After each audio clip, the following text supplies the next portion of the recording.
El viento otoñal susurraba suavemente sobre las lápidas de mármol, trayendo consigo el aroma de rosas marchitas y recuerdos demasiado pesados para soportar. Margaret Collins se encontraba ante la tumba de su único hijo, Ethan, con el corazón vacío, vaciado por el dolor.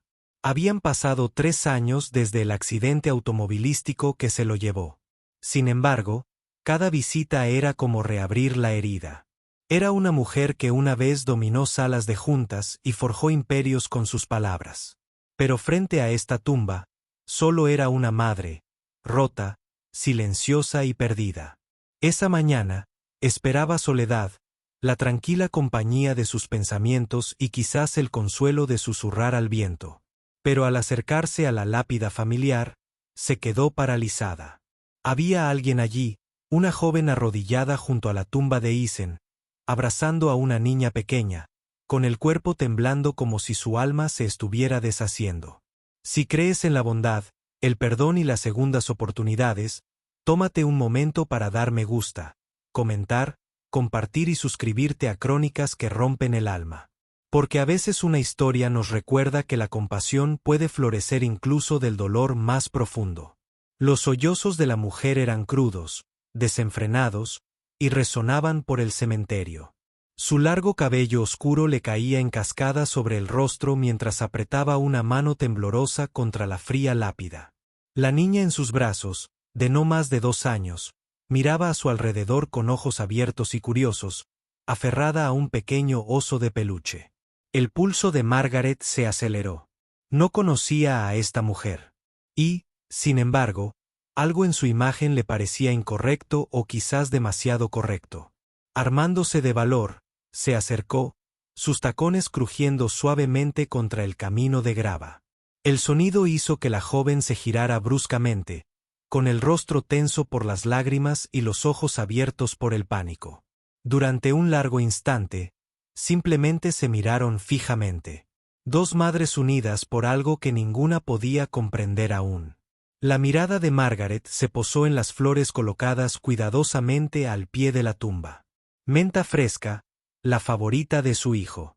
No había traído ninguna hoy. Quienquiera que fuera esta mujer, se le había adelantado.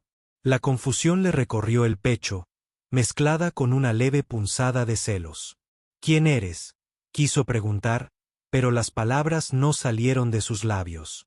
La niña en brazos de la mujer extendió una pequeña mano rozando la lápida, balbuceando suavemente en español. La mujer susurró algo a cambio, algo que le hizo temblar la voz como una vela al viento. Margaret sintió un nudo en la garganta. La joven, cuyo nombre más tarde descubriría era Isabella Torres, comenzó a hablar entrecortadamente entre lágrimas.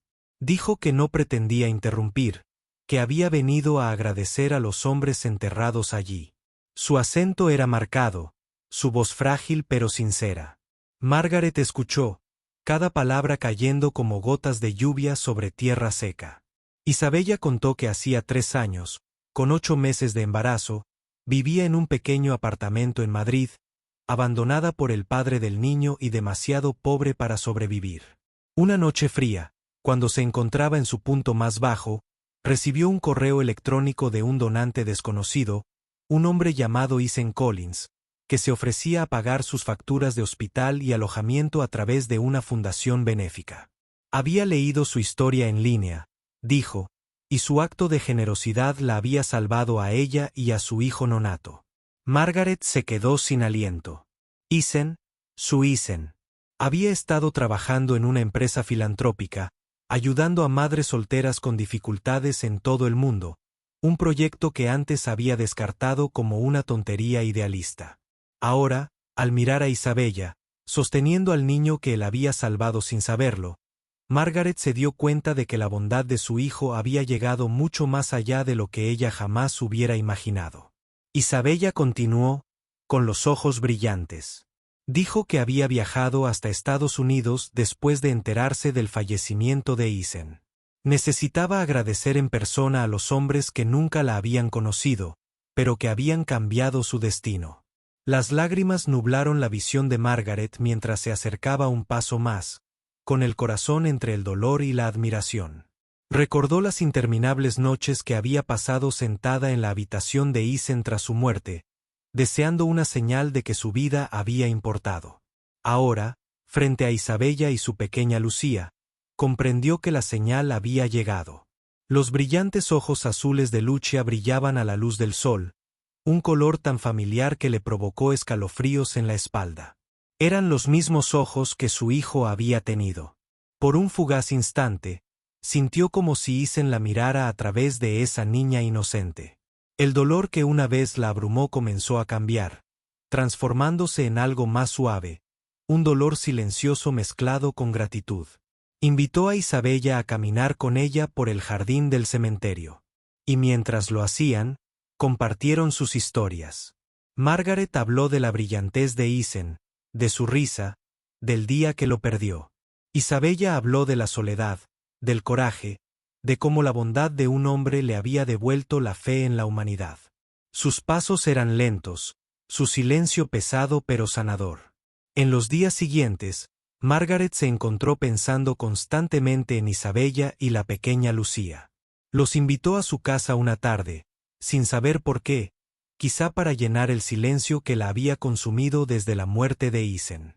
Ver a la pequeña paseando por la casa, riendo y tocándolo todo, trajo calidez a habitaciones que habían olvidado la alegría.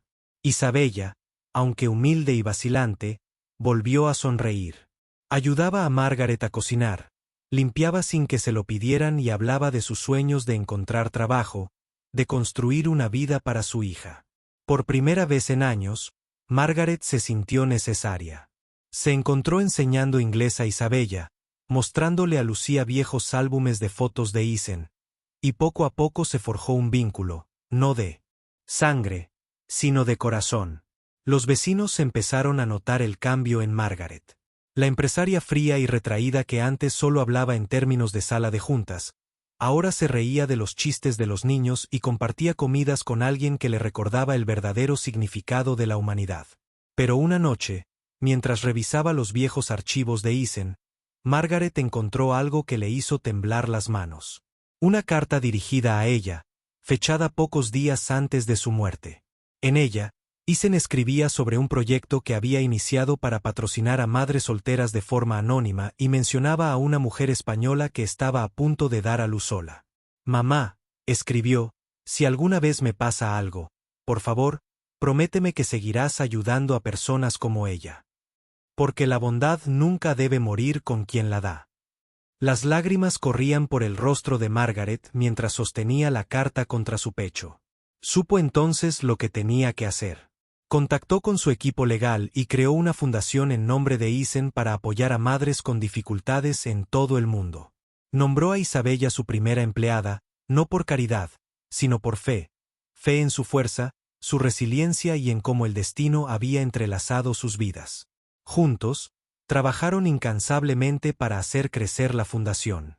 Con la pequeña Lucía siempre correteando por la oficina, su risa resonando como una canción de esperanza.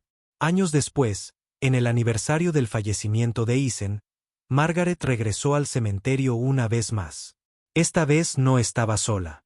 Isabella estaba a su lado, cogida de la mano de Lucia. Colocaron vasijas blancas sobre la tumba, tal como Isen alguna vez amó. La niña miró a Margaret y dijo suavemente, «Abuela, aquí duerme papá Isen». Las palabras le traspasaron el corazón, pero también lo llenaron de luz. Sonrió entre lágrimas y susurró, «Sí, cariño, y él nos cuida a todos». Si esta historia te conmovió, dale a me gusta, compártela y suscríbete a Crónicas que rompen el alma. Tu apoyo ayuda a difundir historias de amor, pérdida y el poder de las segundas oportunidades. Antes de que termine la historia, cuéntanos en los comentarios, ¿crees que el destino une a las personas por alguna razón? Margaret se quedó de pie bajo las hojas doradas, mientras el viento acariciaba suavemente su cabello plateado. Mientras la risa de Lucia danzaba en el aire, se dio cuenta de que, aunque el dolor la había destrozado, el amor la había reconstruido silenciosamente. En presencia de una mujer a la que su hijo una vez ayudó y de un niño que llevó su luz, encontró la paz. Y a medida que el sol se ponía detrás de los árboles, pintó el mundo con suaves tonos ámbar, un recordatorio silencioso de que incluso en la muerte, la bondad sigue viva.